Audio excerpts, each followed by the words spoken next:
Share பண்ணியிருக்கேன். அதுக்கு ஒரு பேக்கெட் மஷ்ரூம், ஒரு onion, garam masala, chilli powder, ginger garlic paste, turmeric powder, salt இவ்வளோ தாங்க தேவையானது. கொஞ்சமாக சோம்பு ஃப்ளேவருக்காக கடாயில் நல்லா எண்ணெய் சூடானதுக்கப்புறம் இப்போ சோம்பு பொரிஞ்சிருச்சு.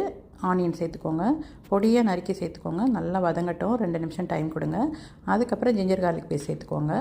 அதுவும் ஒரு 1/4 ஸ்பூன் சேர்த்தா போதும், நிறைய சேர்க்காதீங்க. நல்லா வதக்கி விடுங்க, பச்சை வாசனை போட்டோம். அதுக்கப்புறமா அதுலேயே கொஞ்சம் கரம் மசாலா, அப்புறம் சில்லி பவுடர், மஞ்சள் பொடி, உப்பு சேர்த்து நல்லா வதக்கி விடுங்க. சில்லி பவுடர் கொஞ்சமாக போட்டிங்கன்னா போதும், மஷ்ரூமுக்கு வந்து அவ்வளோ காரம்லாம் இழுக்காது. நான்வெஜ் மாதிரி கொஞ்சமாக சேர்த்தா போதுங்க. ஒரு 1/4 ஸ்பூன் இல்லை 1/2 ஸ்பூன் சேர்த்திங்கன்னா போதும். எல்லாத்தையும் சேர்த்து நல்லா மிக்ஸ் பண்ணி விடுங்க. அதிலே பார்த்திங்கன்னா தண்ணி விட்டு வரும். மஷ்ரூம்லேயும் ஆனியனில் இருக்க தண்ணியே உங்களுக்கு நல்லா வெந்துடும். மஷ்ரூம் வேகிறதுக்கு ரொம்ப தண்ணியெல்லாம் சேர்க்கவே வேண்டாம், அதுவே நல்லா வெந்துடும், டக்குன்னு ஈஸியாக வெந்துடும். அதனால் உங்களுக்கு வதக்கி விட்டு க்ளோஸ் பண்ணி வச்சுடுங்க. பார்த்திங்கன்னா 5 நிமிஷத்தில் சூப்பரான மஷ்ரூம் சுக்கா ரெடி ஆகிடும். ட்ரை பண்ணி பாருங்கள். இது சப்பாத்திக்கு, தோசை